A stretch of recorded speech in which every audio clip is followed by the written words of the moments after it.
لومړي ځل لپاره د میدان وردګو ولایت څخه د ګیلاس او زردالیو میوې د یو شمېر حکومتي ادارو او خصوصي سکتور په هڅو سره هندوستان هېواد ته صادر شول.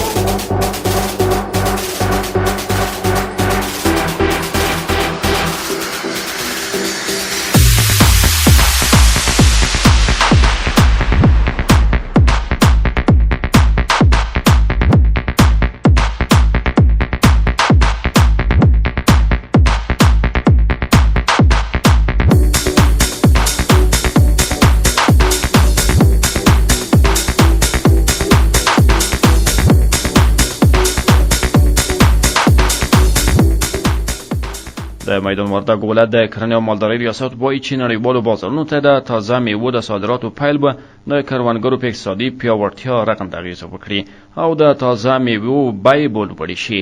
میدان وردګو ولایت د نورو میوو ترڅنګ مڼې هم نړیوال نوم او شهرت لري چې په دې وروستیو کې د نړۍ ګڼ شمېر هېوادونو ته صادرېږي.